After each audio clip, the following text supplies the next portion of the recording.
fiscale sur le statut général civil, et le statut général optionnel sera vite abandonné. Ça paraît bête, mais en fait, dans la réalité, en France, c'est ce que l'État français fait la plupart du temps pour inciter les gens et mettre en œuvre une législation. Donc j'étais un peu long sur le communautarisme, mais c'est des sujets assez importants. Deuxième aspect, la répartition des équilibres du pouvoir. La répartition des équilibres du pouvoir. Autre aspect où le texte et la pratique sont... le texte se contredit lui-même et puis la pratique contredit le texte, donc conduit à une instabilité permanente des institutions. L'esprit de texte, c'était quoi? C'est d'aller vers un régime parlementaire. L'esprit de texte, encore une fois, avec l'article 95 et ce dont on va parler maintenant, avait un esprit qui était très positif, qui allait dans l'idée d'aller vers un régime parlementaire décommunautarisé.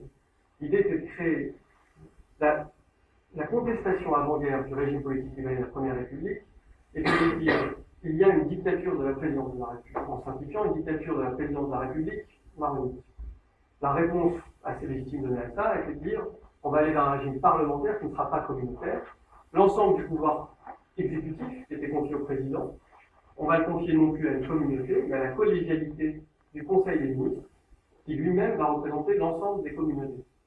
Donc au lieu de dire le pouvoir au Liban est réparti entre des communautés qui battent entre elles, je confie le pouvoir à l'ensemble des communautés, réunies dans un pouvoir qui est le Conseil des ministres.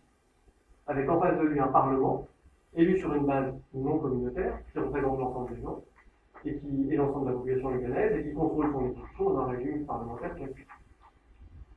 Le problème, il y a eu deux problèmes face à cet esprit qui était novateur à l'époque, et qui était excellent. Deux problèmes, c'est que, le texte se contredit lui-même et n'a pas poussé jusqu'au bout cette logique-là. D'abord, parce qu'il a maintenu une présidence de la République. Donc, pourquoi pas, mais dans ce cas-là, il fallait que cette présidence de la République soit une reine d'Angleterre. Si le pouvoir exécutif devait être transféré au Conseil des ministres, le président pouvait le faire sur une reine d'Angleterre, c'est-à-dire fonction honorifique, symbole de l'unité de l'État. Sauf que dans le texte, concrètement, le président de la République dispose de certains pouvoirs résiduels. Je vais prendre juste 2-3 exemples. D'abord, un qui me paraît très parlant, surtout dans l'époque actuelle, et avec les troupes qu'on connaît aujourd'hui, c'est l'article 49 sur le Conseil supérieur de la défense. Le Conseil supérieur de la défense est l'autorité suprême qui commande les forces armées. Il est présidé par le président de la République, sauf qu'il est sous l'autorité du Conseil des ministres. Le texte est écrit comme ça. Alors le jour où le président de la République donne un ordre, réunit le Conseil supérieur de la défense, il décide de donner un ordre, ensuite au chef des armées, et que le Conseil des ministres est en désaccord, on se demande bien ce que va faire l'armée.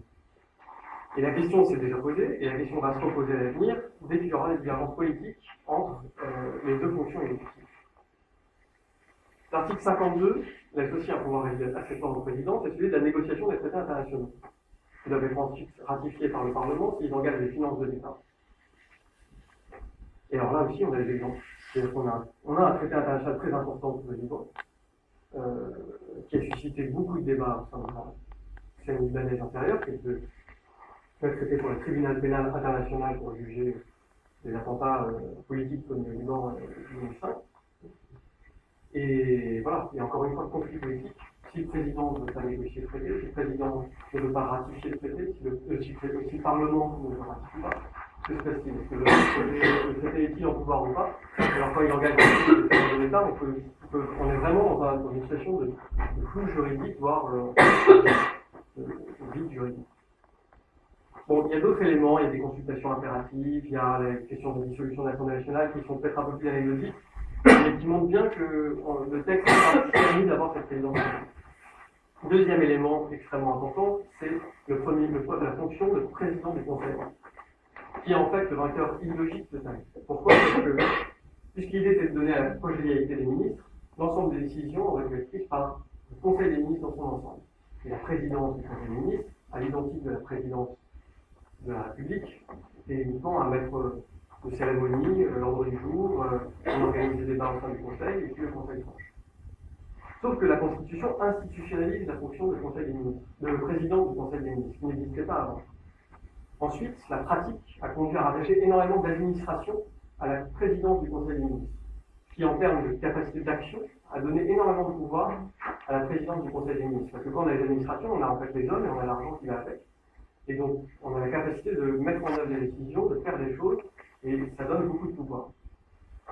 Et ensuite, c'est pareil pour la présidence de la République, il y a un phénomène majeur qui n'est pas propre au Liban, qu'on connaît en France, qu'on connaît en Europe, qu'on connaît en monde mondial, qui est la personnalisation du pouvoir, la médiatisation en France, et le rôle de l'argent. Le rôle de l'argent dans la politique, par le biais des médias, par le biais des campagnes électorales.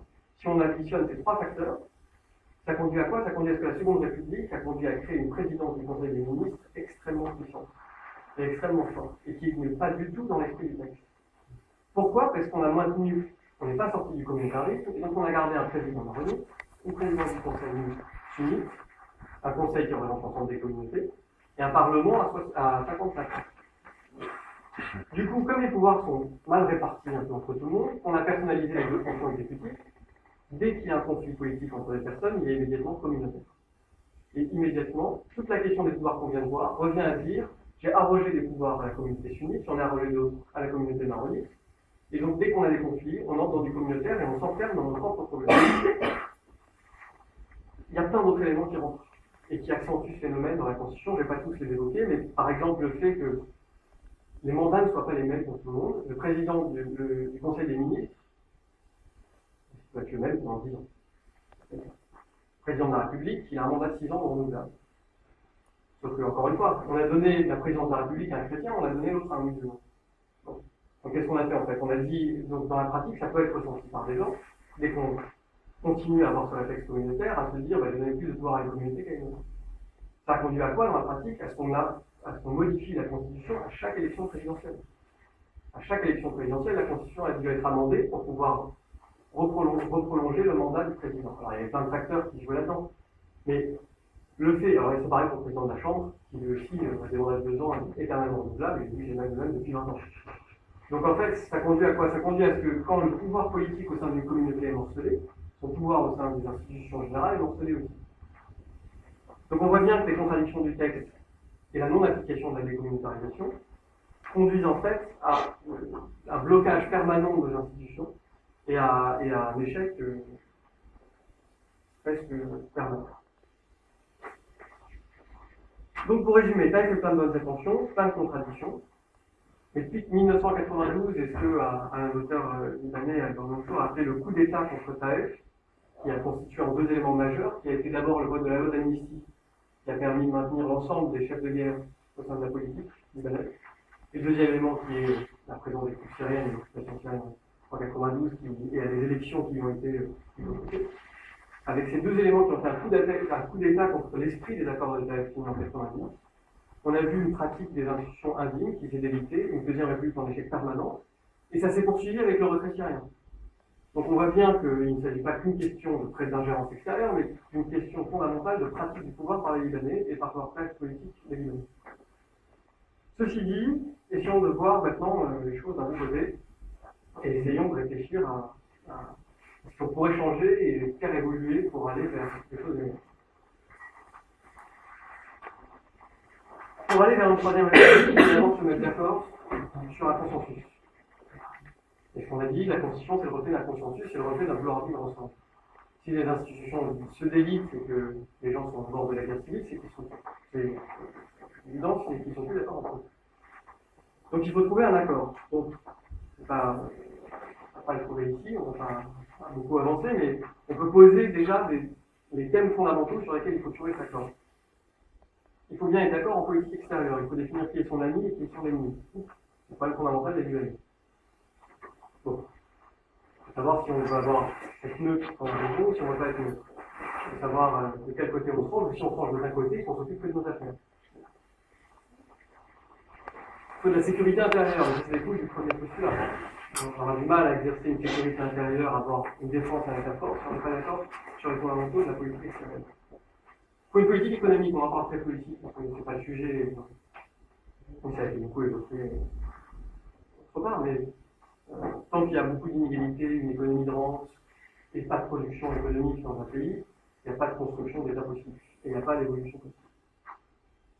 Et donc il faut aussi un consensus sur qu'est-ce qu'on va faire de l'économie de son pays. Ensuite, il y a le pluralisme et la question de la défense des libertés, qui est un permanence au Liban, qui est souvent avec débat, avec des pics, mais fait partie des éléments, je pense, de consensus également à refonder. Bon. Maintenant qu'on est d'accord sur ces 4 éléments, on peut réfléchir à 2 options. 2 options pour une troisième république. Donc, une qui va aller dans le sens, une que moi j'appelle repoussoir, et une l'idéal. L'idéal, le fils d'idéal. Une qui va aller dans l'idée, puisqu'on aime le communautaire, faisons vraiment du communautaire. Et allons au bout de la logique communautaire, et faisons un communautaire qui respecte le principe communautaire. Mais pourquoi pas, il faut le poser sur la table, il faut en débattre vraiment. Et une autre qui vise à sortir et à penser des choses complètement nouvelles et différentes. Le repoussoir, c'est quoi? C'est un véritable système consociatif.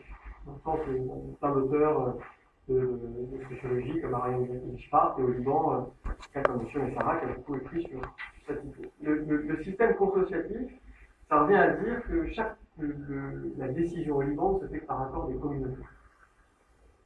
Et créer un intermédiaire.